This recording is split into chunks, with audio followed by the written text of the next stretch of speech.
They say you never really know someone until they lie to your face and smile while doing it. My name's Kyle Branson. I'm 41 years old, live in a small town in northern Indiana, and until recently, I thought my life was steady. Not exciting, not glamorous, but steady. I worked maintenance at a local manufacturing plant. Good union job, decent pay.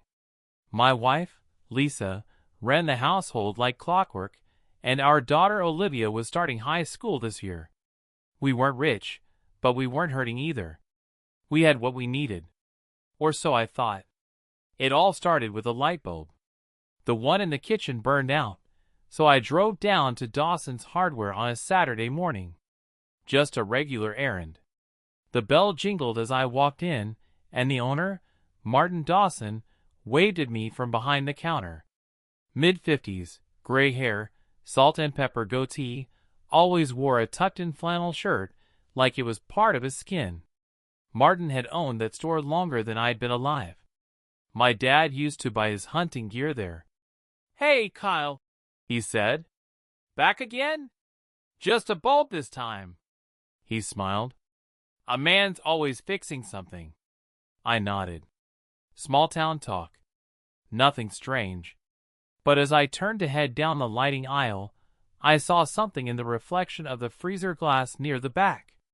Lisa, my wife, laughing. She was behind the counter in the break room doorway, leaning in close to Martin. I couldn't hear them, but I didn't need to. The body language said enough, too comfortable. Too close. Her hand brushed his arm. He grinned like he'd won a prize. She hadn't mentioned seeing Martin. Hadn't even told me she was out. And there she was, smiling like she belonged there. I ducked behind the aisle. My chest went tight. Maybe it was innocent. Maybe she was helping him with something. She'd always been friendly. That's what I told myself as I quietly left without buying a damn thing. But that one glimpse? It started a fire. When I got home, I didn't say anything. I just watched her. And that's when I saw it, what I hadn't been looking for all these years. She was lighter. Not happy, exactly, but charged. Wearing perfume more often. Checking her phone when she thought I wasn't looking. Deleting texts. She even started, volunteering, at the church pantry again. Funny thing was, the pantry never mentioned her name once when I called and asked if they needed help. By the end of the week, I wasn't guessing anymore. I was certain. So I made a decision. I wasn't going to yell. I wasn't going to ask her why. I wasn't going to give her the dignity of a confrontation. I was going to watch. And I was going to wait. Because if betrayal was what she wanted, then she was going to choke on it. Act normal. So that's what I did. I kissed Lisa goodnight. Made dinner like always. Took Olivia to school. Waved at the neighbors. Even helped the guy across the street move a busted recliner. All smiles. All calm. But inside, I was tallying everything. She told me she was going to her sister's house Tuesday afternoon. I followed her. She went straight to Dawson's Hardware. Parked in the back.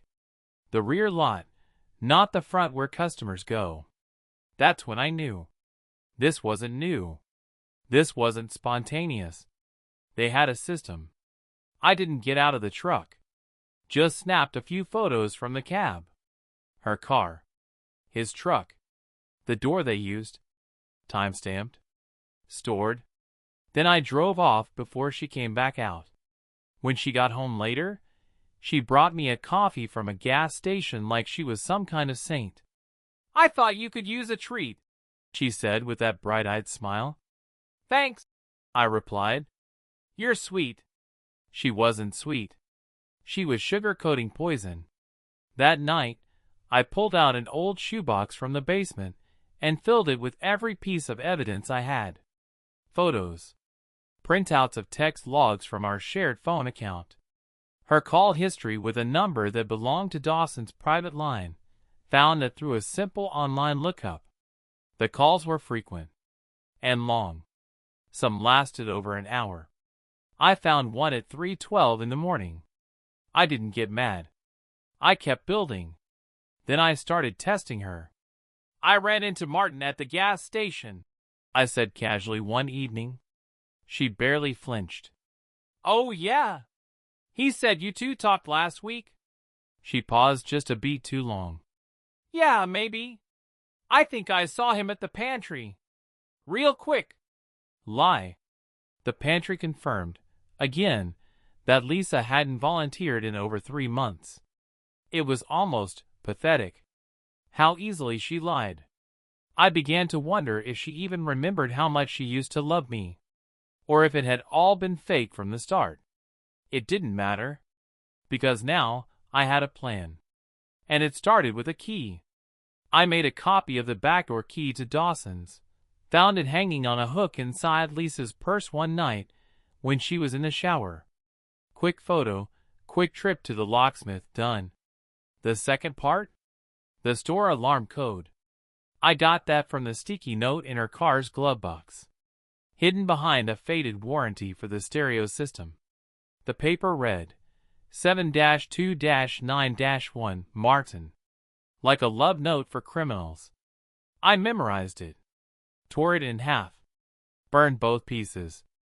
On Saturday, I bought 2 rolls of industrial-grade plastic sheeting. Told the guy at the hardware store I was painting the garage floor. He didn't blink. People never question what they think they understand. That night, while Lisa slept beside me, I stared at the ceiling for hours. And I thought about the first time I saw her. The way she smiled at me across that bonfire when we were 22. The way she used to fall asleep on my chest after movie nights. The woman I married died somewhere between then and now. And the woman in my bed? She didn't know it yet. But she was about to meet a very different version of me. I waited for the perfect night. A Tuesday. Clear skies. No wind. Lisa said she was going to a book club meeting. I nodded and told her to have fun. She wore lipstick. For a book club. Once she left, I gave it 15 minutes, then grabbed the bag I'd stashed in the back of the closet. Gloves, plastic sheeting, utility knife, duct tape, and a burner phone with no SIM card. Just a camera and notes app. I drove the back roads to avoid traffic cameras. Pulled into the rear lot of Dawson's Hardware with the lights off. No one around. Just silence, the kind that hangs heavy, like the world knows something it won't say out loud. I stepped out. Pulled on gloves. Punched in the code, 7-2-9-1. The keypad chirped once, then the lock clicked. Inside smelled like motor oil and concrete dust. The store was dark except for the faint glow of an exit sign in the back. I moved fast. Straight to the break room. Exactly where I'd seen her disappear to. It looked lived in. Mug on the counter. A rumpled blanket folded on the couch. A half-empty bottle of whiskey in the corner cabinet. Their little nest. I spread the plastic sheeting out slowly. Covered the floor. The couch. Even the walls. Then I waited. 10 minutes later, I heard the door. Soft footsteps. Laughter. Then her voice. You always keep it this cold in here? Martin chuckled. You'll warm up quick. I stepped out of the shadows and flicked on the overhead light. Lisa screamed. Martin froze. I looked at them like strangers. Like animals caught in a trap.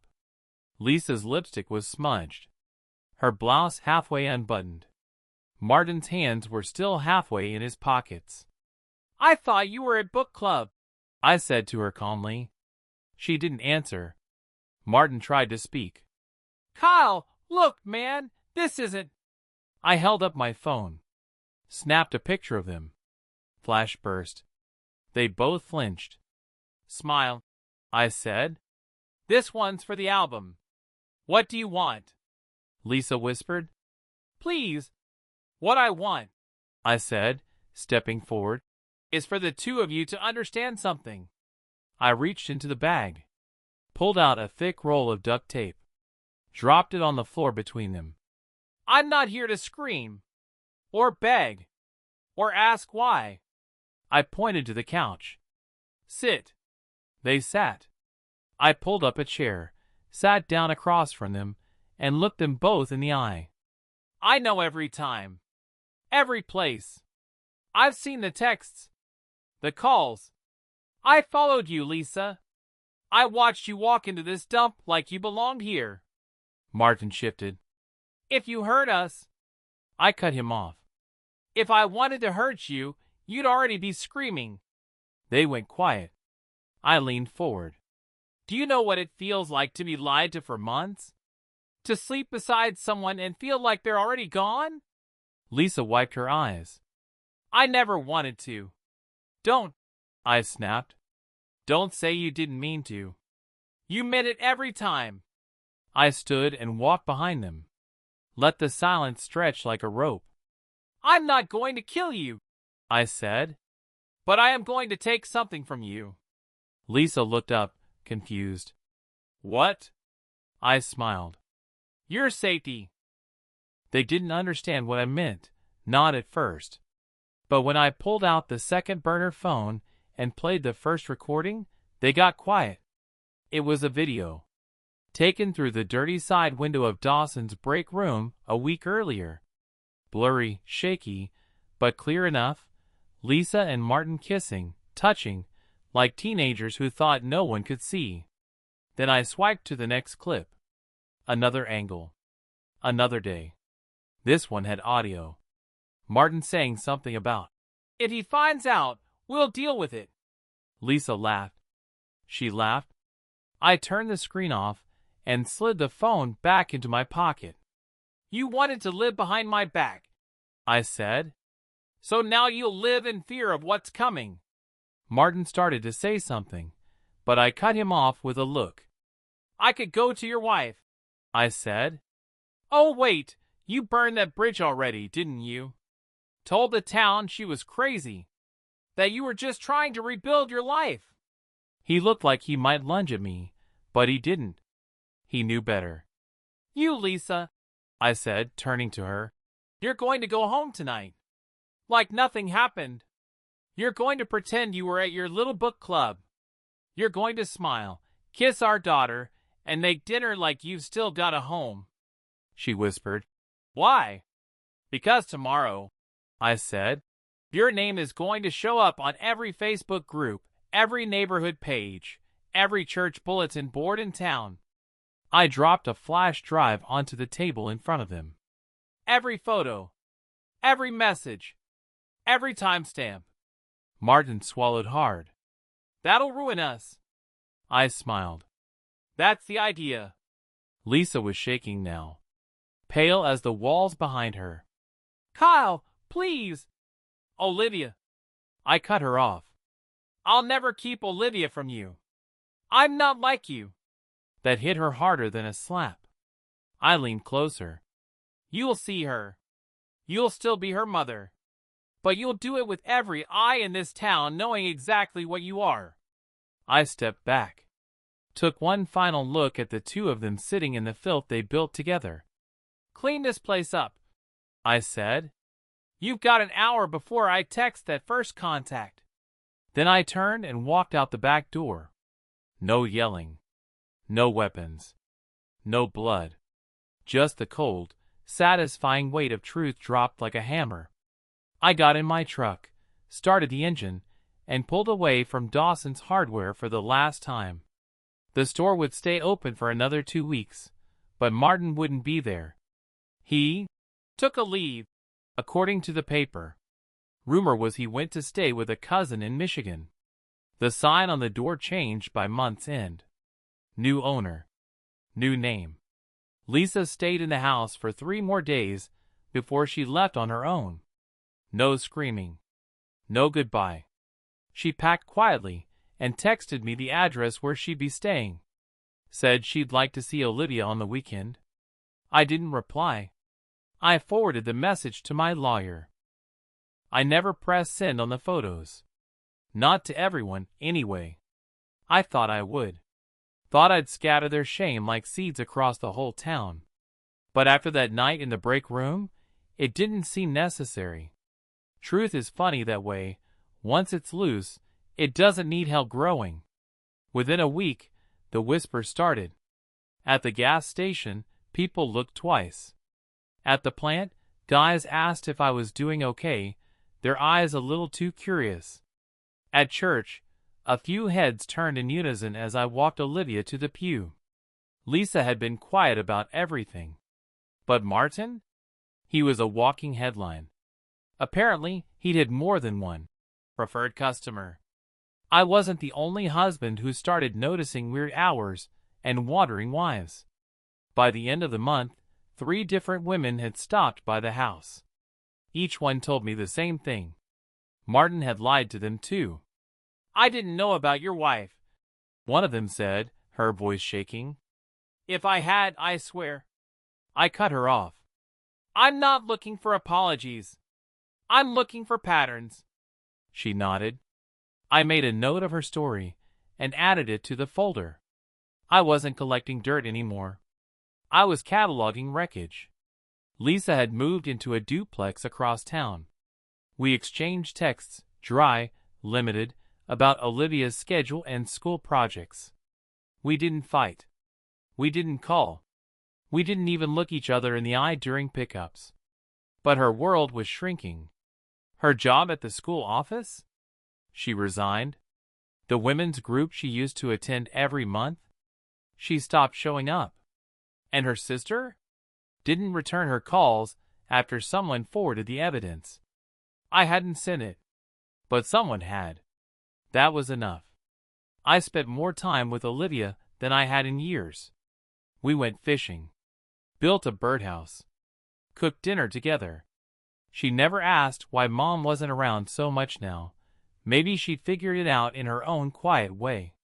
Kids can see more than we think. One night, after she went to bed, I pulled out the old shoebox, the one where I'd stored all the evidence, and carried it outside. Tossed it in the fire pit. Watched it burn. Photos curled in the flames. Ink ran. Texts turned to ash. I didn't need them anymore. They weren't proof of what had happened. They were proof of who I used to be, the man who let it all go unnoticed, who trusted blindly, who thought steady meant safe. That man was gone now. What remained was someone sharper. Someone who didn't flinch.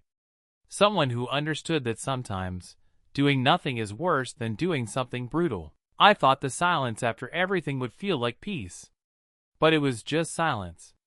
No more lies, no more hiding, no more pretending, but also no more partnership. No shared glances over dinner. No soft good nights. Just the sound of my own thoughts and the ticking of the kitchen clock that never quite kept time. I didn't miss Lisa. But I did miss the shape of the life I thought I had. That's what betrayal does. It doesn't just break your heart.